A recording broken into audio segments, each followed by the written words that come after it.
And with no further ado, I'd like to introduce our panel. If you would like to learn more about today's speakers, we've included a link in the chat with their full bios. But briefly, I wanted to welcome Amy Cameron, who is an award-winning journalist, author, TV series creator, broadcast executive, and executive producer. She is a co-founder and executive producer at Cameron Pictures, overseeing acclaimed series such as Mary Kills People, Little Dog, and the new series Pretty Hard Cases for CBC. Welcome, Amy. Darcy Waite is a producer and TV host whose recent credits include his first feature film presented through Telefilm's Talent to Watch program called Ruthless Souls, CBC shorts doc Zasanakwe, Fourth Period Burnout and Rainbow Ice, Lost Moccasin for APTN, and the web series Color of Scar Tissue. I want to repronounce that film. It's Zasakwe. I'm sorry, I don't have my proper reading glasses on, so I stumbled a little bit. Darcy is currently in pre-production for his next two projects, DJ Burnout Bannock, and the Telefilm-funded feature Finality of Dusk, directed by Madison Thomas. Welcome, Darcy. Next is Erin Haskett. Erin is the executive producer on the upcoming global E1 legal drama Family Law, as well as spy drama Fortunate Son, the award-winning docuseries Paramedics Life on the Line, and Emergency Room Life and Death, and the hit formats The Real Housewives of Toronto and The Real Housewives of Vancouver. Erin is currently the chair of the CMPA National Board of Directors and also serves on the board of the BC-based Pacific Screenwriting Program. Welcome, Erin. And Glenn Cockburn. Glenn is the founder of Meridian Artists, where he represents a select roster of some of Canada's most talented and fastest rising writers and directors.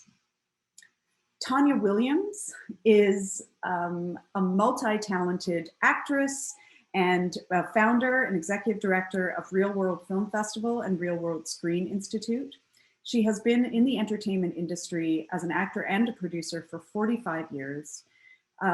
She is really the force, she is the life behind Real World and the festival and the Screen Institute. Last year, they launched an incredible database called accessrealworld.ca. It's the largest searchable recruiting platform for diverse talent. So I encourage you to check it out. It's really helpful and amazing. We've used it at the Academy with much success. Tanya sits on Telefilm's Diversity and Inclusion Group, the Canadian Media Fund Black Industry Leaders Group, Ontario Creates Advisory Committee, and she's a board member of the Black Academy. She is one of the founders and a board member of the Black Screen Office. Welcome, Tanya. And now I will pass it off to our moderator, Jordan Pinto, who's associate editor at Playback, to take it from here. Hi there, everyone. It is my pleasure to moderate today's panel. Really glad to be here and glad to be joined by such an esteemed panel of guests. So the subject of our conversation today and the overriding question that we are looking to examine is how can Canada create a self-sustaining talent development network where individuals working in all areas are able to build long-term opportunities and meaningful careers in this country. And so over the next 50 or so minutes, we'll hear how stakeholders from across the industry can collaboratively seize a once-in-a-generation opportunity to build a strong and self-sustaining ecosystem. Before we begin, I'd like to kind of set the table for this extremely timely discussion, just by briefly talking about some of the legislative changes that are happening at the moment. Primarily that's Bill C-10, which, as most of you know, is a bill that seeks to bring foreign-based digital services into the Canadian regulatory system. Within the past couple of weeks, it's become, I'm sure as everyone has seen, it's become one of the biggest stories in the entire country. One side arguing that the bill raises concerns around freedom of speech, and then on the other side, you have many people arguing that the bill isn't about freedom of speech at all, but rather fairness for Canada's cultural industries. And aside from the legislative stuff basically that's going on, we're also in the midst of what we hope is a transformational period of change that will address some of the systemic barriers that have historically impeded underrepresented groups. And then we still have the pandemic too, the effects of which are still being very much felt by the local TV and film industry. And so there's plenty of stuff to unpack here, and many large and interlocking topics that will kind of intersect here in our discussion. I would like to start with Canadian intellectual property ownership, within the context of creating a self-sustaining talent network. Many in the production sector can certainly see that production is definitely booming at the moment, but the ability for Canadians to retain ownership of their intellectual property is severely diminished in 2021, making it difficult to build businesses and foster a sustainable system. So my first question to the panel, and I think Erin, I'm going to pick on you as you're slap bang in the middle of my my line of sight at the moment. What are some of the problems that the inability perhaps to retain IP? What problems is that creating, and what changes do we need in order to address this issue? Thanks, Jordan, and thanks for having me here today.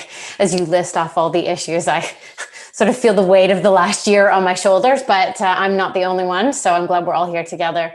I mean, the thing is, Lark, the importance of holding on to IP for us at Lark has been key to building our company. It's allowed us to meaningfully participate in the revenues of our projects, and therefore reinvest it in our company, build our development teams, and also invest in the talent that we work with. It gives us the chance to sort of compete on a global scale, which now more than ever has been so important, to be able to get early access to hot book properties or IP that is really what audiences are looking for. When I think about what we need to do better, it really is about striking that balance of promoting the interests of our Canadian companies and our talent, but still elevating the diverse and vibrant culture that helps us to create our robust homegrown ecosystem with all Canadian creative talent. I think for us, when we think about it, it's about retaining the ideas, the stories, the characters, and the voices, and having them stay here in Canada. So thanks very much. I'll pass that. I'll obviously give everyone a chance to respond. I'll pass that to you, Glenn, if you're good to take that one next.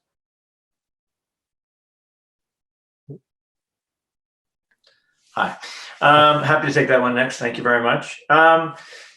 This is such an interesting issue. I spend most of my time arguing with Amy and Erin about IP and my writers creating it and who's going to own it and how they're going to get compensated for that in the end. But there is zero doubt in my mind, Canadian producers need to retain the ability to own and control their IP. And I'll relate it to the talent part of the whole thing, because as much as I'm having those arguments with Erin and Amy, I want to have them with Erin and Amy, because I know Erin and Amy, and they are not big, giant global conglomerates who are just going to grab the IP and own it forever. At least I can have a discussion with them. And my ability to have access to decision makers like Amy and Erin and all the other producers who are watching, and anyone who owns IP, means that the talent in Canada has access to those decision makers and has some impact on the direction of their career. Otherwise, we're just really writing content as employees. That's really the career side of it, though. The cultural side of it is obvious. The decision makers need to be Canadian. And if the decision makers are Canadian, then we are making Canadian cultural content. If we are going to give ownership of Canadian content to foreign companies, the content is no longer Canadian, and we are sacrificing our cultural identity as a country. Thanks very much. Tonya, I'm going to shift that question over to you next. Wow, it's a hard question, because I mean, yes, we want to retain our own intellectual property, but I'm also a bit of a skeptic, meaning that we have a lot of big global companies coming to Canada and finding, reshaping whatever our control is and sort of taking that away. But that's just sort of a global issue, and a way to get around it from intellectual property from the individuals is they're making their own content. Remember, there was a time that a lot of these streaming and broadcast platforms, bought that content, and now they just sort of circumvent that by creating their own. It just makes it more challenging. I deal with a lot of emerging talent, and a lot of it is it's racially diverse talent, and they feel that they're not even anywhere yet in the circle of being able to retain any of these by the way, these great authentic stories that only they can tell, that they're still having, trouble and issues trying to hold on to any of that. Thank you. And moving along to you, Amy, please. I don't know, Jordan, how you think I'm going to follow these guys, because they've said it way better than I can. It is, I am such a proud Canadian, and I have such pride in the stories that I read and in the talent that exists in this country. And I really, to be engaged at a level where we can, as Glenn say, make decisions about our own stories, about how we want to develop talent, how we want to portray our country, how we want to talk about issues that are important to Canadians, that we then can share with Canadians, our audiences, is it's sort of caught up in this financial loop, and we need to be able to own that in order to be able to then develop it within our own countries, our companies, and also our just being able to bring in to take that chance. I keep coming back to this idea of being able to take that leap of faith that we have, that all producers in this country do with emerging voices, with interesting stories that feel very unique to Canada. And if we lose that thread and that ability to take that leap, I feel like it's going to be a devastating blow to the Canadian content, to the stories that we want to tell and that we need to tell in this country. Thank you. And moving along to you, Darcy, I feel like on this panel, you certainly have a kind of a different viewpoint as an emerging filmmaker from the rest of the panelists. And I'm sure in your career you're weighing up the opportunities in Canada versus opportunities south of the border or elsewhere. And yeah, I'd love to get your perspective on how you see this issue, especially as we sit here today. Yeah, absolutely. I think I can't say it better than these guys, but emerging and coming up, yeah, absolutely. We need to keep our IP and be able to exploit it until that it grows our own Canadian talent. Because right now, when it comes to Indigenous TV, it's really, you look at what's going on with Rutherford Falls and Reservation Dogs, and that's, as a Canadian emerging Indigenous, it's very, very intriguing to see what's going on in the States. And so if we want to keep our diverse and upcoming filmmakers in Canada, I think it's very important that we need to be able to control our IP, or else we just become the farm team for the States, and then we develop here, and then we're off to the States, and that just doesn't help our industry. And I love Canada. It's I love telling stories here. Thank you. I'm not sure to what degree everyone's been following the Bill C-10 stuff, and I don't want to get too into the weeds of the legislation, but I think there's a fairly head-spinning amount of discourse around Bill C-10, and when people are thinking more broadly about the future of this industry. As we sit here today, do you think it's possible to create a self-sustaining ecosystem without Bill C-10 or some other kind of mechanism that would bring digital services into the Canadian regulatory system? I will, if anyone would like to take that one first, that's fine, or I'm happy to pick on someone as well. Well, I'll jump in if no one is, but Yeah, I was going to say it's almost impossible getting in the weeds, because the weeds keep changing every week. So we're just sort of hanging on and trying to understand it. I'm a big believer that there needs to be some sort of legislation within the broadcast system, especially to protect us. We seem to get walked all over when there is no guidelines. But I wouldn't want it so restrictive where people are thinking that they can't have their free speech. And trying to regulate just digital space, it's almost funny, really. I mean, it's kind of like we let the Pandora's box out, like open it up.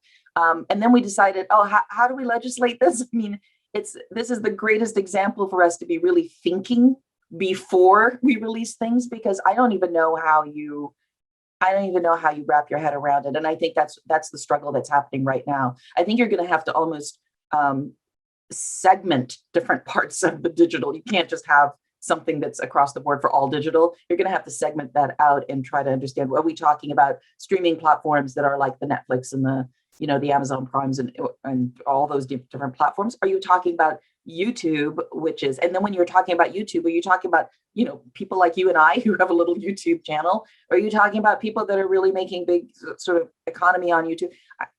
I think there can't be a one solution for this. And clearly there's not.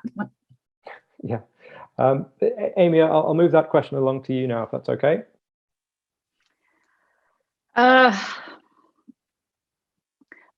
I completely agree with Tanya. I think that we do need legislation to help guide this and guide how we have these streamers come into our space. I mean, it is that complicated, and it's such a great analogy that the weeds keep changing, or idea of image. But yeah, I guess I'm sort of torn, because it is so hard to imagine how this industry, how we can try and bring together amazing creative content, put it out there, build our talent industry, and then we talk about the brain drain. We talk about the sort of idea of these different entities coming in, international entities coming into our space, and we do need to be able to hold on to the sort of control of it, the finance of it, but I don't think, I'm lost in the weeds right now. I need Glenn to step in, I think, to help me get out of this. Because it's enormous. It's like this enormous amorphous thing that we're trying to rein in, and Glenn, sorry, I'm the worst to answer this, because I get completely caught in the weeds. Mm-hmm. Yeah, well, maybe that's a good time. Glenn, can you help us to untangle some of these weeds? Let me jump in here, Amy. Happy to help out. This is yes, thank you. I think what's interesting, look, is yes, there has to be some sort of legislation. I think we're in trouble if we don't figure out this problem 5 years ago, let alone today and 2 years from now. And to be clear, Bill C-10 isn't the end of all of it. We still have to go through the CRTC. We still have to go through Heritage. We've got lots of steps still to go through in this process. They're going to continue to evolve what we're talking about. I do think the conversation sometimes becomes too siloed in talking about Netflix, when Netflix is only one of the major global streamers. There's a whole pool of them, and they're all going to be coming in. And there are going to be lots of global streamers out there, international streamers that aren't even going to be a part of the system. I could very easily see some sort of alliance of public broadcasters around the world starting to trade content, and GEM being partnered with another thing. Like how that, we don't even know how that's all going to play out. I think what is key about all of this, though, is the industry is going to survive. There's no doubt that the industry is going to survive. The service world in the country is such a huge industry. There's going to be work for actors. There's going to be work for directors. There's going to be work for people. The question is really a cultural question, and how are we going to ensure that there is Canadian culture in this new streaming world? And Bill C-10 gets us down the path of that discussion. And whether there are mistakes in it that we need to fix 5 years from now, it is a necessary step to ensure that Canadian culture continues to exist. And I think that's kind of the core of the conversation we need to keep having. It goes back to your first question, which is, if we're going to bring in $830 million into this system, and then we are going to not have it make Canadian content made by Canadians with decisions made by Canadians, 10 out of 10 and all of that, then we're just bringing money in to give back to the streamers to continue to make service production in Canada. And that doesn't make any sense. And so Is Bill C-10 necessary? Yes. Do we still have decisions to make about how that Canadian content is going to work in Bill C-10? Yes. Are there going to be changes to Bill C-10 in 5, 7, 10 years? Yes. But we can't restart this process now. We have to make some decisions and get on the road, because we're way behind already. Thank you. And Erin, I'll move that on to you if there's anything you would like to add. I mean, I agree with everything Tanya, Glenn, and Amy said. I mean, I think the other thing is to go back to, what Darcy said. How many people do we know that have packed up their cars and gone down to staffing season in LA? Whether you're a writer and whether you're a producer who's been developing with a writer who then gets a US network show and then we never see them again. For us, I think we are, like Glenn said, the modernization of the system is key right now for us to ensure, the importance of telling our stories, but it's also about choosing where we live. And it's also about making the content in our backyard. Again, I'm a big believer in the balance of the system. The foreign location service, production service is really important to building talent in the side of the industry that, helps keep the production sector alive. But our domestic industry and our voices and our stories and our writers and our directors and our producers, I mean, Bill C-10 answers questions around balancing the power of that and leveling the playing field. The regulation has worked in this country in terms of making sure that those stories are prioritized. But without it, I do worry that we get sucked into a global scenario where it's hard to prioritize the Canadian stories that all of us here in this window, are making a priority to tell. Thank you. And Darcy, I'd love to get your thoughts on that as well. Sure. I think, we're not the first country to start the talk about, the streamers. I think you look at some countries in Europe and they've had success regulating and bringing more money into their system and helping develop their talent. So I think it's looking at that and then looking at us. I think as a young person, it's positive, is when you look to the future to be able to do that. I think that's Yeah, thank you. And moving on to the next topic, of course, a fundamental aspect of creating a self-sustaining Canadian ecosystem is the idea of bringing new voices into the system and elevating the voices of those that are already here. Of course, this has been an ongoing discussion for years, and more so since the killing of George Floyd a year ago. And then we saw things like just yesterday, south of the border, a number of stars, companies, and finally NBC severing ties with the Golden Globes over its lack of diversity and failure to evolve. Obviously, it's a different situation in Canada, but when we think about the Canadian system, how do you feel we can do a better job of bringing in new voices? And over the past year, do we think we've seen meaningful change moving in the right direction?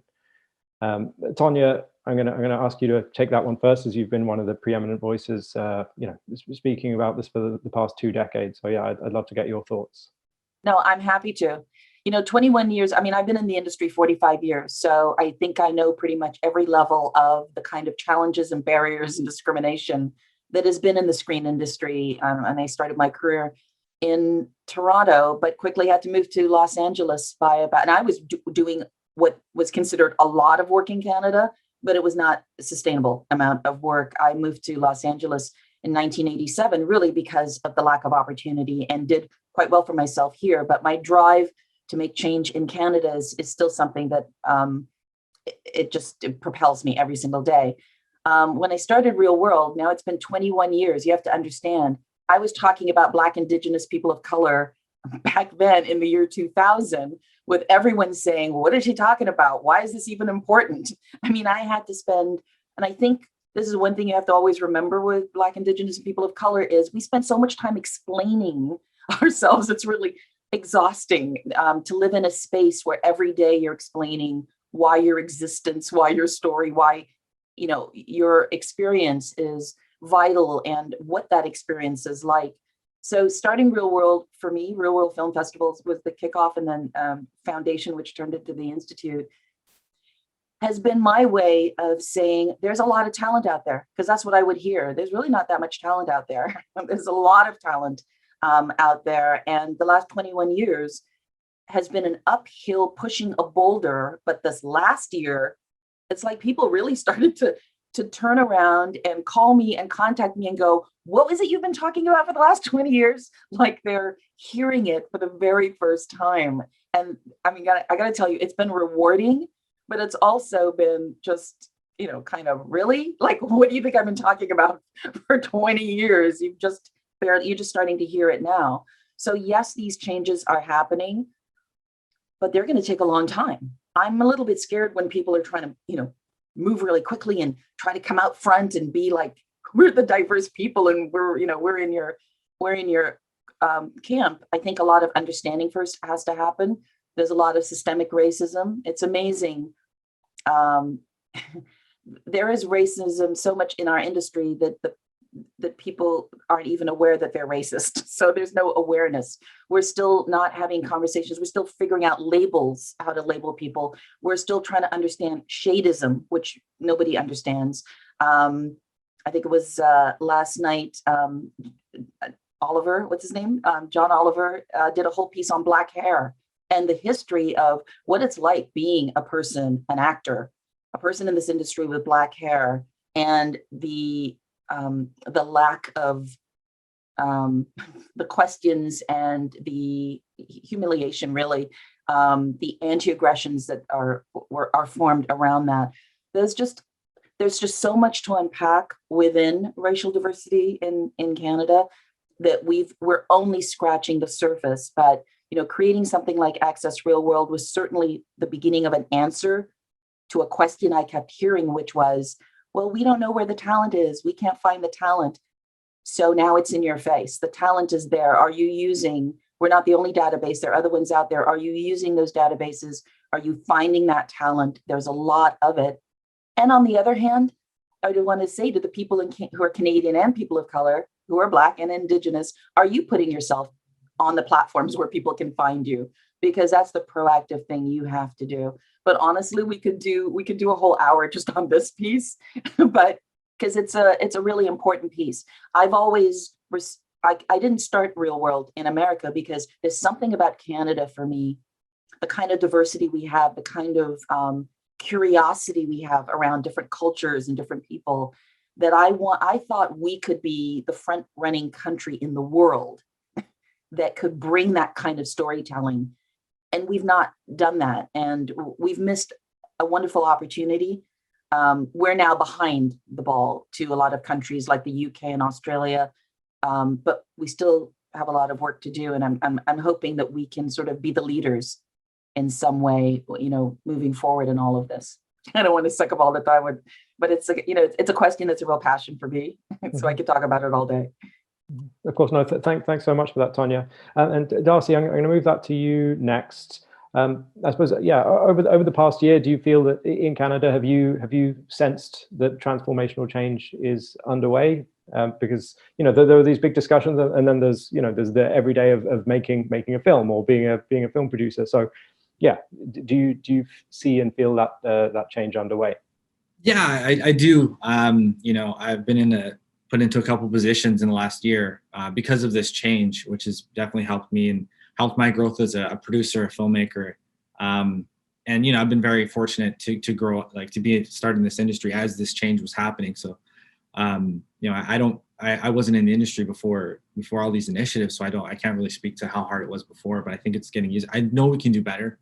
I think that as younger filmmakers are coming up, it's a lot of mentorship, but a lot of our production funding is getting cut right now. And so I think there's becoming a gap between making productions with funding at the short level and like Bravo Fact and all that fun stuff, and then going into doing your talent to watches and and so you think, so there's a bit of a learning gap between that, and I'm seeing that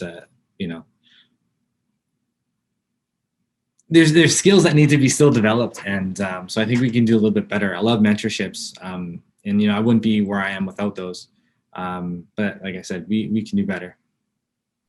Thank you. Glenn, I'm going to bring you in here and ask how, I suppose, from the talent agent side of the equation, how has the last year looked, and do you feel that things are changing for the better? Oh, sorry, you're on mute, Glenn. I'm the worst. It's the same thing in company calls too. They just get on me all the time, so I'll go on for 5 minutes before I realize I'm on mute.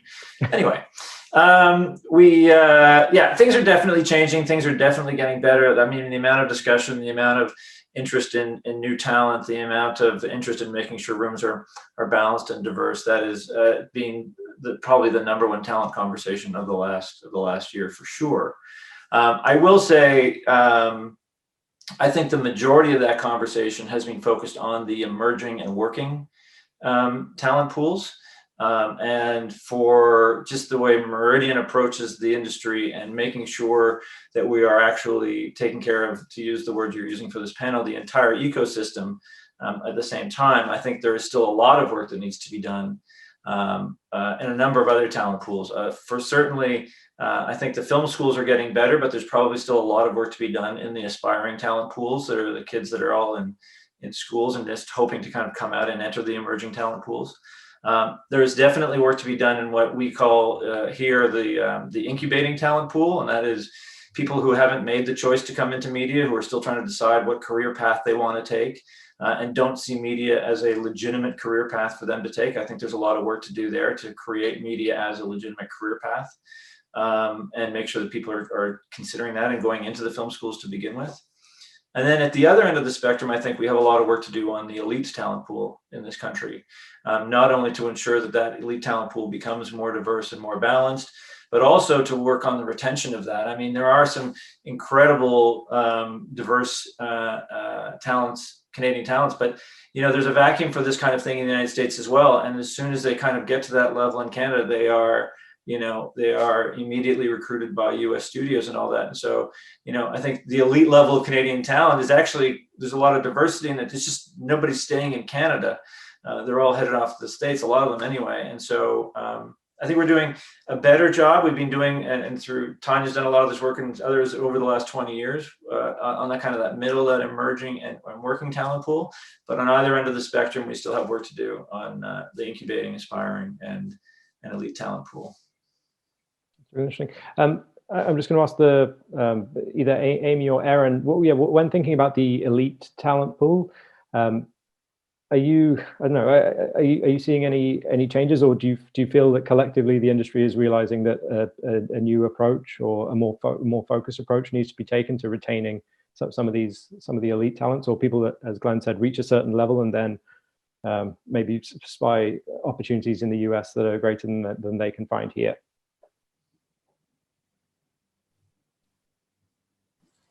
Amy, do you want to jump in, or do you want me to? Either way, go ahead. I'll leap in. I can throw one thing here, Amy, because you may not say this. The Cameron sisters, Cameron Picks, is a great example of Canadian IP ownership being a reason that we've been able to retain elite talent.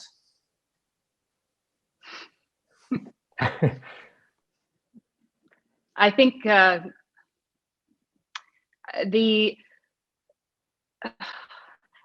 it's hard because people want to be able to go where they can make the stories the way they want to make the stories, and the States has traditionally had the money, the access, the buyers to support the visions of the elite talent pool, But what is exciting to me, and what I am seeing shift over the last year, is that there is certainly a sense of, and I think this is weirdly tied into the pandemic, there is a sense of people wanting to be home.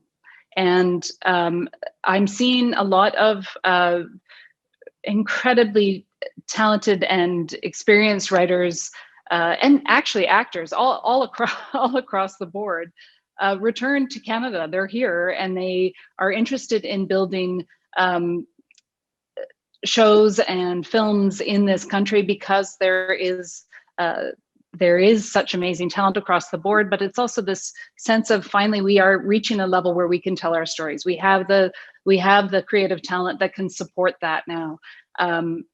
Our system is not necessarily on par financially, as we're discussing, but that is, I'm excited to see how many more writers are returning home or interested in coming home and starting to have those conversations and starting to talk about the kinds of projects that they really want to bring back to Canada and develop here. The challenge for Canadian producers is how do we pay them? Erin? Yeah. How do we pay them and how do we create opportunities for them? Because in order for there to be great opportunities for elite, emerging, mid-range talent, we need shows. And so right now we have, a certain number of buyers in our Canadian system, but in a way, everything is connected, whether it's COVID or Bill C-10. We want to create more opportunities for everyone. And I think now more than ever, the diversities of story are, there's a demand for them. There's a demand for them in our own backyard. There's a demand for them globally. I think people want to see more than just what they know. And so, what we need is buyers who want to make shows here that tell all kinds of stories from all groups. And I agree with Tanya, we have a long way to go. And I agree with Glenn, we have to support all levels of talent. And I think that kind of speaks to the whole industry. And I don't know, I know we're going to talk about COVID later, but I look at how our industry worked together to come together to deal with health and safety protocols. Everybody set everything aside with a common goal. And I would love to see the whole industry work together towards this. And we're seeing steps towards it, but it has to be really deep and meaningful for us all to get on board with it. Just one follow-up question. It's for everyone, but based on something you just said there, Erin. Obviously, Netflix and Amazon have come out this year and said that they'll be looking to establish Canadian offices or have designated people in place working with the creative community in Canada to greenlight shows. How promising do you see those opportunities, and how needed do you feel they are in a, I know it's been a highly consolidated broadcasting landscape for a long time, but how welcome are these new players coming in a commissioning capacity? And I might start with you, Glenn. Maybe if I start with you, Glenn, on that one. These questions are always so difficult to kind of address because there's different points of view and different perspectives on it. From a straight up economical and industry growth perspective, having Netflix executives and Amazon executives and hopefully HBO Plus executives, Peacock executives, all of in Toronto or in Canada is extraordinary. Having access to those people who have approvals and knowing that the people who have approvals over talent are in Toronto is fantastic. The challenge, again, is the other side of this conversation, which is the cultural side. And if they're just going to be here overseeing 6 out of 10 production or service production that is just really about taking advantage of Canada and everything we have to offer for production, economically still going to be good, but culturally not going to be great. And so it's great to have the people here. Hopefully they're going to be commissioning projects. And if they're commissioning projects that are 10 out of 10, then it's a huge win. Thank you. Yeah. Anyone else like to chime in on that one? Well, you know what? I want to chime in, but it's kind of your question, but it's not also. One of the things that I feel is very different from my time I've lived in Los Angeles a really long time is there's really a line between how the industry looks at the industry and how the industry presents the industry to the public at large, because the audience drives everything we do. If they're not watching the shows, it really doesn't matter any of the other conversation we're having.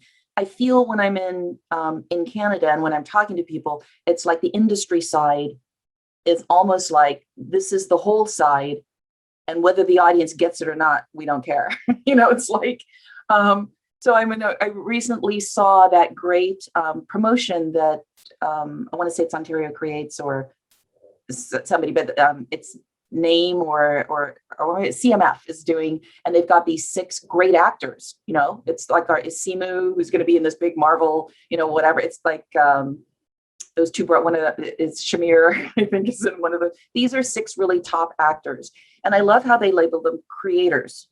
And I asked them, well, why are they called creators? I first ask, is the promotion, is it an industry promotion or is it for the general public? And they said, well, you know, it's for everybody, which is not a way of thinking at all. That the industry and the way we promote things in the industry should be completely different than they do them in the audience. Now, how many regular audience people do you know? Like regular people on the street, the people at the bank teller, how do they look at Tom Cruise? Is he a creator? You know, are all these big Hollywood stars creators? They're actors. They want to know they're actors. They want to know what they're eating for breakfast. They want to know what dogs they have. They want to know what neighborhoods, what kids, you know, what their kids look like. There's an obsession from regular audience into who actors are. And for some reason in Canada, I don't feel the sense that this obsession is really a key to growing our industry. The actors that are in these shows, you don't see them out front. We don't have nighttime shows with this, you know, discussion with actors. We don't have enough magazines that talk about the actors and their faces on the covers.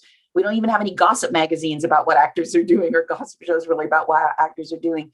And I think this is very key to, if we want to change, you know, that we want to create more work and we want to have more of our own shows and we want to have our own, whatever it is our own is, we're going to have our own stars in the way that we already pull stars from the UK. We pull them from Australia. We pull them from America. We want the rest of the world pulling them from Canada. When you pull stars from Canada, then that becomes something more useful to our entire industry. And so I feel there needs to be a lot more thought and a marketing plan for the actors. And maybe I'm biased because I started out as an actor, but I really think we need to start speaking the language of a regular audience, if that's the audience that our survival depends on.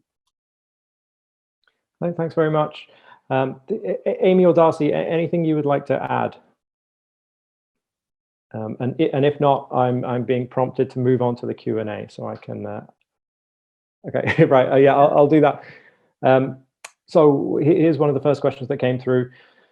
So what are some of the ways that young Canadian talent can network and connect with producers such as yourselves? This person, Wasifa Noshin, says, I personally believe in fostering Canadian talent. So what are some of the ways to meet producers such as yourselves? I think maybe I should throw that. Can I leap in? Yes. All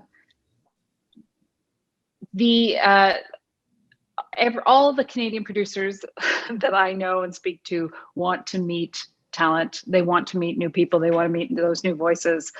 Sometimes they are slammed and busy, but I think you can reach out. At Cameron Pictures, we are extremely accessible. We are a tiny company, so when we're in production, we're harder to get a hold of in terms of getting an actual meeting. But it is a bit about doing the groundwork and tracking down people whose work you're interested in and reaching out, doing those cold calls, those emails. Attending events like this is excellent because you get to see and hear how people talk about content and about working with creators and sort of pick and choose who you want to meet with. But I know that we are extremely eager to meet new talent, talk to new people. The industry can sometimes get into a bit of a snake eating its tail circle with creators working with the same people. And I think what is so great about what's happened in the last year, and it's building on that amazing work that Tanya has and many others have been doing, is that we are finally stopping that cycle and trying to break this idea of people continuing to work with the same, oh, I know this person, that person would be great. We really are trying to find new voices, new skill sets, new talent. And so this is the time to reach out to producers and have those conversations. And I think every producer in the industry would be grateful if it could be a phone conversation and not a Zoom. That's my 2 cents. Yeah, thanks very much. Okay, I'm going to move this on to the next question. Glenn, I know, so this question is asked of you, Glenn, but it's definitely one that everyone can weigh in on. So the question is, what is the utopian and the dystopian outcome here? So i.e., what is the best case scenario for Canada if we get this right, and the worst case scenario if we don't? Wow. All right, I'll just take that on. So glad I muted myself in advance for this one. Or I muted myself. Okay. Dystopian. Okay. The dystopian view. So again, let's separate out cultural from economic. Economic, I think we're going to be fine. We're just going to make service production. We'll just be making Berlanti hero TV shows forever, which is not bad. My agency does very well on those shows, so that's all good.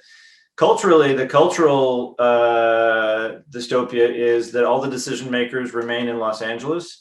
The key talent decides that they need to be in Los Angeles to access those decision makers in order to get their shows greenlit and to be approved for those shows. And so so the talent pool is completely drained, and we end up with a talent pool of where all of the kind of working and elite talent is all headed down to Los Angeles to go there. We have some emerging talent here. We obviously have the CBC, but I'll exclude the CBC from this part of the conversation. And we've depleted the talent pool entirely. And if we deplete the talent pool and the producers don't control their IP, then who's actually lobbying the industry and lobbying the government for better Canadian content? Who has stakes? Who are the stakeholders in the industry? It all kind of collapses, I think, without the talent and the producers here.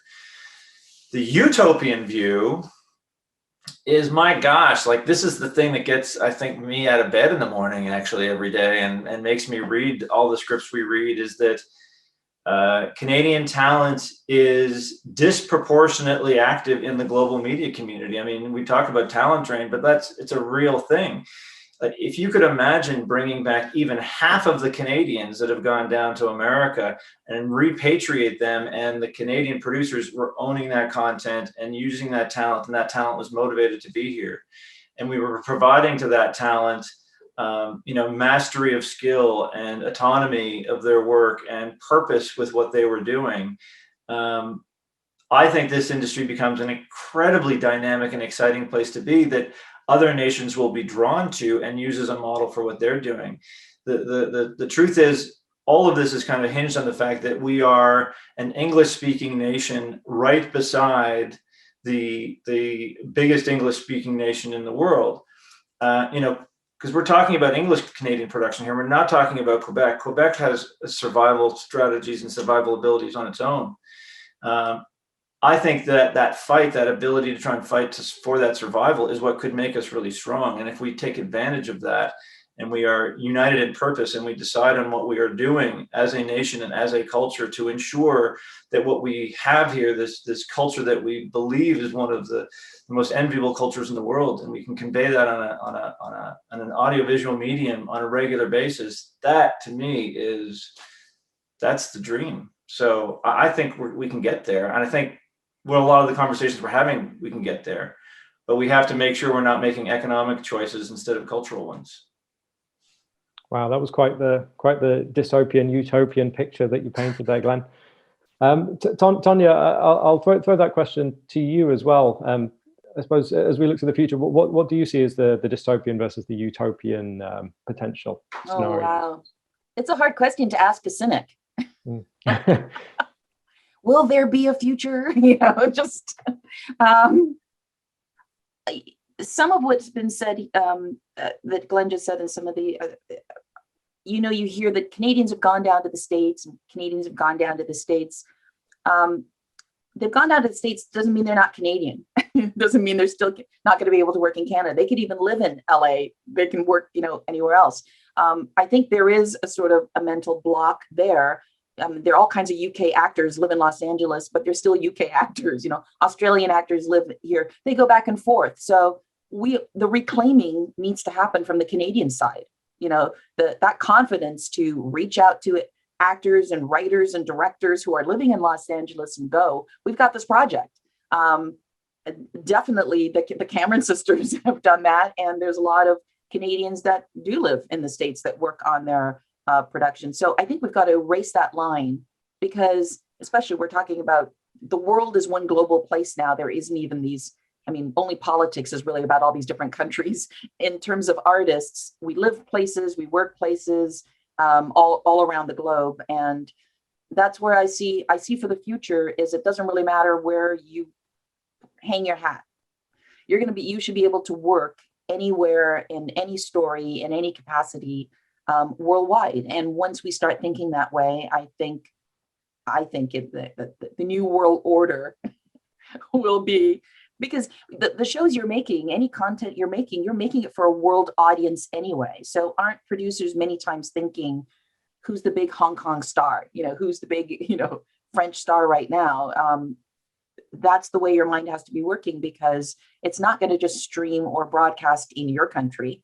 You're hoping it's going to stream on broadcast all around the globe. And so that talent, and I, because I live in LA, I speak to a lot of Canadian talent. A lot of people that here go, no one's ever called me. They've said, no one's asked me to be in anything. No one's, said those things. So from their side, they're like, are they supposed to reach out to production companies and say, yeah, I'm available and would like to work? So I think we just have to get that out of their heads. That just because Canadians are down in the States and maybe even making more money, of course, it means they no longer want to or are available to be in Canada.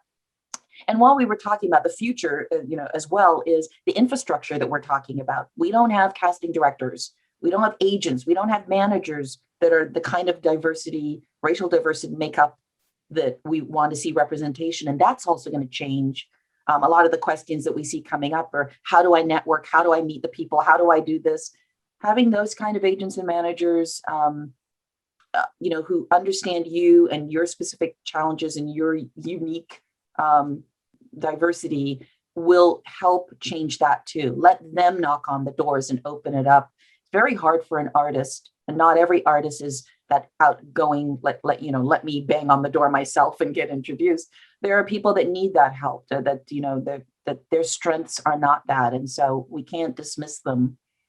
I was just going to think too, by the time they get through writing the million grants they have to write, it's like, how much more creativity is left to be squeezed out? It's an exhaustive process.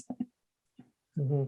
And just to continue for one last time on the utopian dystopian theme, Darcy, I'd like to ask you as well. How do you see that when you look at the future of your career? What do you see as the dystopian and the utopian? I think we'll go negative first. Dystopian. Yeah, I see that we've just become a farm team for the States, and our great, our diverse talent comes here and they develop here and then go make all their money in the States. It's kind of a bleak future, but I think if we are able to retain our own IP and be able to exploit it, I think that you're going to see more of our Canadian creators that are writers, directors, film auteurs that kind of create their own shows and lift them off the ground. Tanya, I started in this industry as an actor, and it was so hard, to try to get gigs. And I realized that the only way to do it is to go create, write, direct, and produce your own stuff. And honestly, to get to the $1 million feature level, kind of you can do it on your own. You just the funding system, you just figure out the funding systems, and that's exactly what I did. I was hard to get into the rooms with producers, and so I just said, I'm going to be an actor, I'm going to go be a producer, I'm going to go figure out how to write. And it took, 10 years, but I'm finally able to do it. And I get to create what I wanted to create, and and if we get to keep doing that, then it's a beautiful future we have in our Canadian industry. That's a great answer. Thank you for that. I think we'll just have time to get to one final question. This is from Penny Eisenger. How does securing a broadcast license impact all the issues that have currently been discussed on this webinar? So that's things like hiring emerging writers and bringing new and diverse stories to screen. I might ask the producers to weigh in on that. Erin, could I ask you to take that one? Sure. I mean, everything we're talking about does at this moment in Canada go through a Canadian broadcast partner. You know, if we're not talking about the streaming service in this moment. So that obviously is key. And as we see changes in some of those decision makers, as we see changes in terms of what audiences want, like Tanya's saying here, we're seeing the network sort of adapt to that. But I also think, you know, we are looking at kind of a global audience and global buyers, and whether that's our Canadian broadcasters who are looking for shows that will have financing from international partners like, you know, Pretty Hard Cases or Transplant or our series Family Law, you know, that is going to determine the kinds of shows that we see.